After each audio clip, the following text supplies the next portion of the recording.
Hello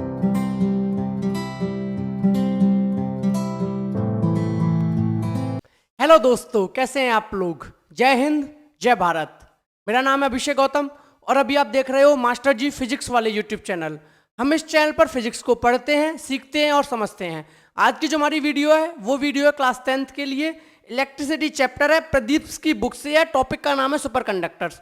आज हम discuss करने वाले सुपर कंडक्टर्स। ये हम टॉपिक डिस्कस कर रहे हैं प्रदीप की फिजिक्स की बुक से, क्लास 10th के। ठीक है, सुपर कंडक्टर्स क्या होते हैं तो पहले थोड़ा सा हिस्ट्री में जान लेते हैं कि सुपर कंडक्टर्स की जो डिस्कवरी हुई थी वो कैसे हुई थी। In 1911 Dutch physicist Heike Kamerlingh Onnes 1853 to 1926 discovered that the resistivity of mercury reduced to 0 at 4.2 kelvin. यानी जो ये अपन के डच फिजिसिस्ट ने, इन्होंने एक पर्टिकुलर टेम्परेचर पे जाके देखा, क्योंकि हमें पता है कि टेम्परेचर को चेंज करने से रेजिस्टिविटी कम या ज़्यादा होती है।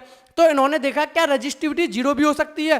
तो सबसे पहले इनको पता चला डच फिजिसिस्ट को कि जो मरकरी है उसकी रेजिस्टिविटी जीरो हो सकती है, लेकिन टेम्परेचर लगभग बोला गया 4.2 केल्विन। यानी 4.2 केल्विन पे जाके जो रेजिस्टिविटी थी वो कितनी हो गई, रेजिस्टिविटी जीरो हो गई। यानी कि यहाँ पे थोड़ा सा आइडिया हुआ कि रेजिस्टिविटी को जीरो तक भी किया जा सकता है। क्योंकि देखो सीधी सी बात है, रेजिस्टिविटी जीरो चाहिए या रेजिस्टेंस जीरो चाहिए, जो भी हमारी एनर्जी का लॉस होता है, जब हमारा करंट फ्लो करता है तो जो करंट अपनी एनर्जी या इलेक्ट्रिकल एनर्जी जो लॉस होता है वो किस वजह से होता है, क्योंकि रेजिस्टेंस होता है। जितना ज़्यादा रेजिस्टेंस होगा इलेक्ट्रिकल एनर्जी का लॉस ज़्यादा होगा। तो अगर रेजिस्टेंस कम से कम हो, अगर रेजिस्टिविटी बहुत कम हो, तो क्या फ़ायदा होगा, हमारी जो इलेक्ट्रिकल एनर्जी है वो चीज़ों को ऑपरेट करने में यूज होगी, ना कि सिर्फ पास करने में, यानी उस रेजिस्टेंस को ओवरकम करने में। ठीक है, तो इसीलिए डिस्कस किया जा रहा है कि भाई रेजिस्टिविटी जीरो तक पहुंचा दी इन्होंने। कितने टेम्परेचर पे, 4.2 केल्विन पे।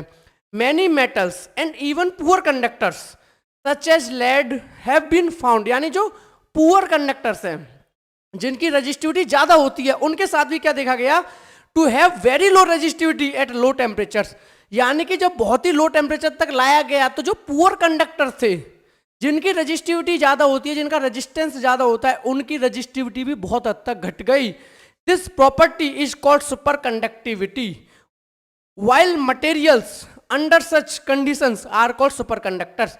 यानी कि इस प्रॉपर्टी को तो बोला गया सुपर कंडक्टिविटी, और जो मटेरियल है उसको क्या बोला गया, सुपर कंडक्टर्स। ठीक है, सुपर कंडक्टर्स कब बोला जा रहा है, जब रेजिस्टिविटी जीरो हो गई। रेजिस्टेंस क्या हो गया, जीरो हो गया। रेजिस्टेंस जीरो कब हो रहा है, बहुत ही कम टेम्परेचर पे जाके। ठीक है, the temperature below which a material is in super conducting state is called transition temperature and critical temperature.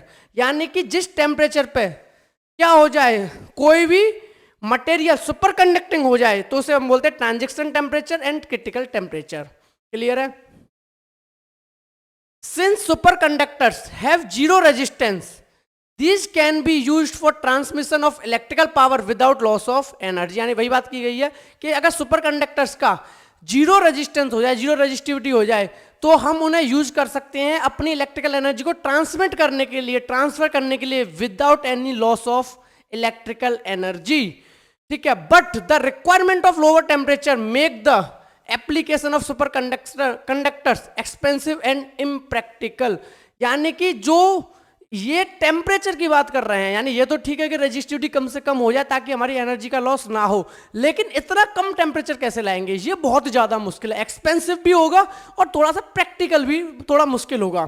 ठीक है, in 1986 Karl Muller and Johannes Bednorz discovered an oxide of barium, lanthanum and copper which is superconductor at 40 kelvin. यानी कि पहले बात हुई थी 4.2 kelvin पे, resistivity zero थी। कुछ साइंटिस्ट हैं जैसे जॉनिस बेंड-नोच एंड कार्ल मुलर, इन्होंने 40 केल्विन तक को सुपर कंडक्टर को ढूंढ लिया। यानी 4.2 केल्विन से 40 केल्विन तक आ गई है बात। ठीक है, आगे है the temperature limit reached at which certain other material are superconductor is about 120 kelvin.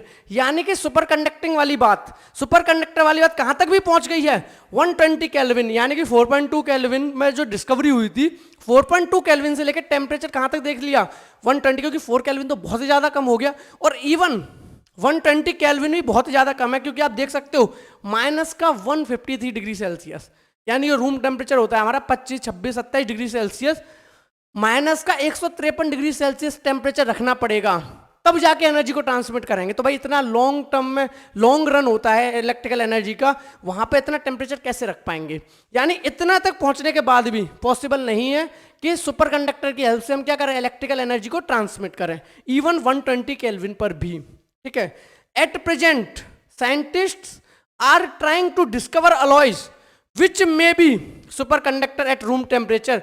यानी कि जो हमारे साइंटिस्ट है वो ट्राई कर रहे हैं कि क्या रूम टेम्परेचर पे कोई ऐसा अलॉय बन सकता है जिसकी रेजिस्टिविटी क्या हो, कम से कम हो, 0 तक हो, ताकि हमारी जो इलेक्ट्रिकल एनर्जी है उसको ट्रांसमिट करने में कोई भी लॉस ना हो। क्लियर है? ऐसा ट्राई कर रहे हैं लेकिन अभी ऐसा हुआ नहीं है।